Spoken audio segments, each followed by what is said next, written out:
오늘 우리에게 주시는 말씀은 레위기 1장 14절부터 17절까지 말씀입니다. 제가 봉독해 드립니다.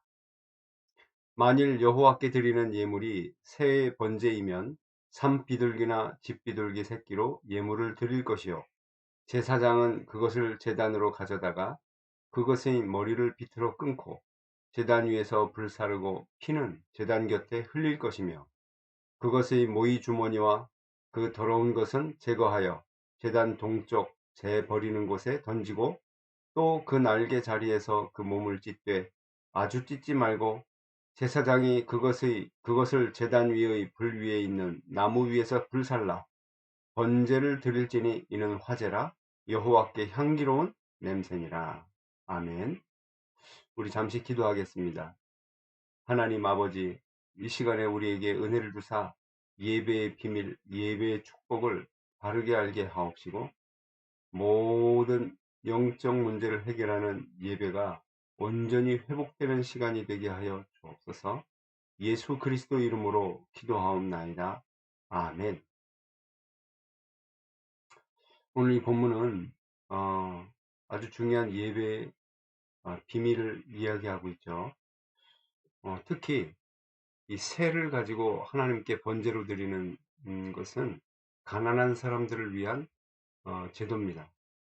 다시 말하면 이보다 더 가난한 사람은 어떻게 하죠? 더 가난한 사람은 곡식으로 하나님 앞에 번제를 드리도록, 나중에 율법을 보면 그렇게 기록되어 있습니다. 이 말은 무슨 말이냐면, 하나님께 나와서 예배 드리는 자는 하나님이 누구든지 받으신다, 그 말이에요. 또 시편 어디에 보면 뭐라고 하냐, 하나님이 짐승의 피를 즐거워하지 기뻐하지 않으신다, 이제 그런 이야기를 하십니다. 그러면서 뭐라고 하죠? 상한 심령을 기뻐하신다. 그건 무슨 말입니까? 아예 드릴 것이 없는 사람조차도 하나님 앞에 예배 드리는 데는 전혀 거리낌이 없다, 그 말입니다. 전혀 걸림돌이 없어요. 하나님 앞에 나아가고자 하는 마음만 있으면 되는 것입니다. 그렇다고 해서 그 재물을 안 드리고 막 나가면 되느냐? 그렇진 않죠. 왜냐하면 거기에는 또 그 각자의 삶의 형태와 각자의 삶의 질, 이 모든 것이 다 하나님 앞에 드려질 수 있기 때문에, 그러니 여러분, 가난한 자든 부한 자든 배운 자든 못 배운 자든 하나님 앞에는 평등합니다. 하나님 앞에 나아가기만 하면 돼요. 그래서 우리가 이 재물을 드리는 비밀을 아셔야 됩니다. 이 재물의 비밀이 뭐죠? 우리를 구원하실 그리스도십니다. 피 흘려 죽으실 예수 그리스도. 오늘 이 세를 드릴 때는 목을 비틀어서 끊는다고 되어 있습니다. 그죠? 그 고통을 당하실 그리스도. 그냥 끊는 게 아니죠. 사실은 그 제물에게 안수합니다. 뭐죠? 안수해서 우리의 죄를 그에게 전가시키는 거예요. 여러분, 그래서 이 예배는 우리의 모든 죄를 그 제물에게 전가시켜서 하나님 앞에 태워서 드리는 것이죠. 그러니 그것은 무엇을 상징합니까? 예수 그리스도께 우리의 죄악이 그분에게 전가되는 겁니다. 그리고 그분에게 있는 은혜와 진리는 우리에게로 전가되게 돼 있어요. 이게 예배의 축복입니다. 아니, 그렇게 해서 되는 일이 뭡니까? 그 죄로 인해서 오는 모든 저주와 재앙을 소멸하시게 돼 있어요. 그뿐만이 아니죠. 이 죄를 붙잡고 역사하던 약한 사탄의 권세가 꺾이게 돼 있습니다. 여러분, 그러니 사탄에게, 귀신에게 시달리는 사람들은 이 중요한 예배의 축복만 가지고도 사탄의 권세를 이길 수 있게 되는 것입니다. 그러니까 이기풍 목사님은 제주도에, 우리나라 최초로 선교사로 파송되었던 이기풍 목사님은 제주도에 가서 이 복음을 증거하다가 귀신 들린 자들을 만났는데 어떻게 합니까? 그럼 만나서 쳐다보기만 했는데도 귀신이 벌벌벌 떨어요. 귀신 들린 사람이 벌벌 떨어요. 당연하죠? 왜 그렇습니까? 하나님과의 관계죠. 관계. 이 번제, 제물을 드림으로 하나님과의 관계가 회복되는 것입니다. 죄를 소멸함으로 하나님 만나는 길이 열리는 거예요. 죄가 하나님과 우리 사이를 가로막았는데 죄를 소멸하심으로 하나님 만나는 길이 열린 거예요. 그러니까 이 하나님 만나는 길이 열리니까 어떻게 돼요? 성령이 임하시는 거예요. 여러분, 그래서 우리 예배는 성령이 임재하시는 예배요. 흑암의 권세, 사단의 권세가 결박되는 예배요. 죄 때문에 오는 저주와 재앙을 소멸시키는 예배가 되는 것입니다. 아니, 그럼 이것보다 중요한 게 없는 거예요. 그러면 여러분, 이스라엘 백성들이 광야 생활할 때 성막을 주시고 그 안에 제사 제도를 가르쳐 줬어요. 왜 그렇습니까? 광야 생활에서 반드시 이겨야 될 것이 있습니다. 하나, 그게 뭐죠? 뭐 다른 많은 것이 있겠습니다만은 뭡니까? 하나님과의 관계를 방해하는 모든 흑암과 저주의 세력들을 꺾어버리는 겁니다. 다시 말하면 하나님과의 관계만 회복되면 모든 것이 다 되는 것입니다. 우리의 자녀들이 엄마 아빠와 관계가 온전히 회복돼서 사랑하고 사랑받고 그럼 다 되는 것 아닙니까? 그 아이로서는. 그렇습니다.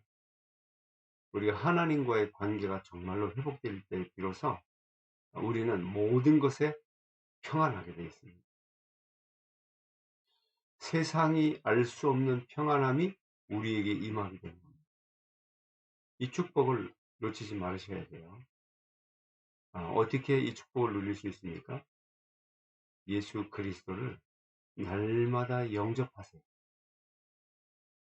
날마다 주인으로 영접하세요. 그리고 우리 주일날 주신 말씀대로 말씀을 기억하세요. 왜요? 내 선입견과 내 생각대로 하지 않도록 말씀을 기억하는 겁니다. 이 말씀을 기억할 때 말씀이 성취되는 것을 확인할 수 있어요. 얼마나 중요합니까? 그리고 이 산비둘기, 집비둘기 이것을 제물로 드리고 피를 흘려서 하나님 앞에 번제로 드리게 되는 이 예배 의식을 보면서 무엇을 우리 생각하셔야 되죠? 저와 여러분도 산 제물로 하나님께 드려지길 원하십니다. 어떻게 해요? 여러분, 이게 우리의 십자가죠. 여러분 가정을 놓고 어떻게 기도하시고 어떻게 전도하고 계세요? 여러분 있는 그 현장을 위해서 어떻게 기도하고 있고 어떻게 전도하고 계시죠? 그 부분에 대한 희생입니다. 쉽지 않은 부분이죠. 그러나 분명한 것은 이 십자가 다음에 분명히 부활의 역사가 있다는 겁니다. 여러분, 십자가를 거치지 않고는 부활이 없습니다.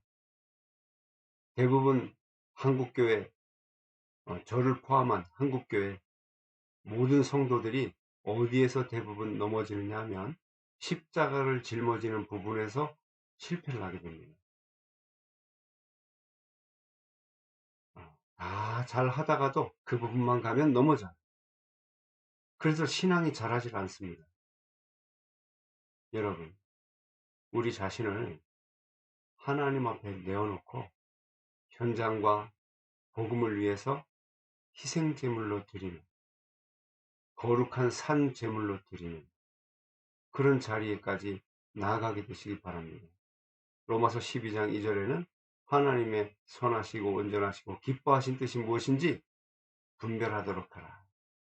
그리고 뭐 하라는 얘기입니까? 분별했으면 순종입니다.